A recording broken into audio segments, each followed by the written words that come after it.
पौराणिक कथा। गणेश चतुर्थी को क्यों नहीं करने चाहिए चंद्र दर्शन? हमारे धर्म ग्रंथों के अनुसार गणेश चतुर्थी को चंद्र दर्शन नहीं करने चाहिए, क्योंकि इस रात्रि को चंद्र दर्शन करने से झूठे आरोप लगते हैं। इस संबंध में हमारे धर्म ग्रंथों में 2 कथाएं हैं।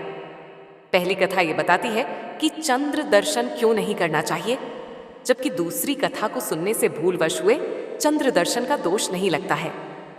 श्री गणेश ने दिया था चंद्रमा को श्राप। भगवान गणेश को गज का मुख लगाया गया तो वे गजवदन कहलाए और माता पिता के रूप में पृथ्वी की सबसे पहले परिक्रमा करने के कारण अग्रपूज्य हुए। सभी देवताओं ने उनकी स्तुति की, पर चंद्रमा मंद मंद मुस्कुराता रहा। उसे अपने सौंदर्य पर अभिमान था। गणेश जी समझ गए कि चंद्रमा अभिमानवश उनका उपहास करता है। क्रोध में आकर भगवान श्री गणेश ने चंद्रमा को श्राप दे दिया कि आज से तुम काले हो जाओगे। चंद्रमा को अपनी भूल का एहसास हुआ। उसने श्री गणेश से क्षमा मांगी तो गणेश जी ने कहा, सूर्य के प्रकाश को पाकर तुम एक दिन पूर्ण होोगे, यानी पूर्ण प्रकाशित होंगे। लेकिन आज का यह दिन तुम्हें दंड देने के लिए हमेशा याद किया जाएगा। इस दिन को याद कर कोई अन्य व्यक्ति अपने सौंदर्य पर अभिमान नहीं करेगा। जो कोई व्यक्ति आज यानी भाद्रपद मास के शुक्ल पक्ष की चतुर्थी के दिन तुम्हारे दर्शन करेगा, उस पर झूठा आरोप लगेगा। इसीलिए भाद्रपद माह की शुक्ल चतुर्थी को चंद्र दर्शन नहीं किया जाता। भगवान श्री कृष्ण पर लगा था चोरी का आरोप। सत्राजित नाम के एक यदुवंशी ने सूर्य भगवान को तप से प्रसन्न कर स्यमंतक नाम की मणि प्राप्त की थी। वह मणि प्रतिदिन स्वर्ण प्रदान करती थी। उसके प्रभाव से पूरे राष्ट्र में रोग, अनावृष्टि यानी बरसात न होना, सर्प, अग्नि, चोर आदि का डर नहीं रहता था। एक दिन सत्राजित राजा उग्रसेन के दरबार में आया। वहां श्री कृष्ण भी उपस्थित थे। श्री कृष्ण ने सोचा कि कितना अच्छा होता यह मणि अगर राजा उग्रसेन के पास होती।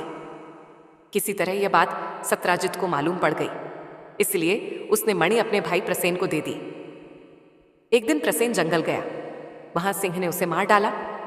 जब वह वापस नहीं लौटा तो लोगों ने यह आशंका उठाई कि श्री कृष्ण उस मणि को चाहते थे, इसीलिए सत्राजित को मारकर उन्होंने ही वह मणि ले ली होगी। लेकिन मणि सिंह के मुंह में रह गई। जांबवान ने शेर को मारकर मणि ले ली। जब श्री कृष्ण को यह मालूम पड़ा कि उन पर झूठा आरोप लग रहा है तो वे सच्चाई की तलाश में जंगल गए। वे जांबवान की गुफा तक पहुंचे और जांबवान से मणि लेने के लिए उसके साथ 21 दिनों तक घोर संग्राम किया। अंततः जांबवान समझ गया कि श्री कृष्ण तो उनके प्रभु हैं। त्रेता युग में श्री राम के रूप में वे उनके स्वामी थे। जांबवान ने तब खुशी खुशी वह मणि श्री कृष्ण को लौटा दी तथा अपनी पुत्री जांबवंती का विवाह श्री कृष्ण से करवा दिया।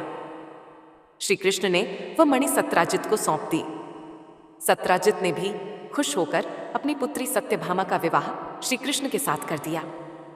ऐसा माना जाता है कि इस प्रसंग को सुनने सुनाने से भाद्रपद मास की चतुर्थी को भूल से चंद्र दर्शन होने का दोष नहीं लगता।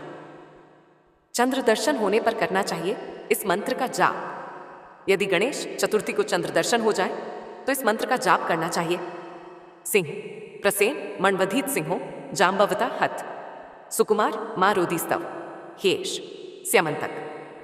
जिन्हें संस्कृत का कम ज्ञान हो वह हिंदी में इस प्रकार बोले। मंत्रार्थ: सिंह ने प्रसेन को मारा और सिंह को जांबवान ने मारा। हे सुकुमार बालक, तू मत रोवे, तेरी ही यह स्यमंतक मणि है। इस मंत्र के प्रभाव से कलंक नहीं लगता है। जो मनुष्य झूठे आरोप प्रत्यारोप में फंस जाए वह इस मंत्र को झपकर आरोप मुक्त हो सकता है।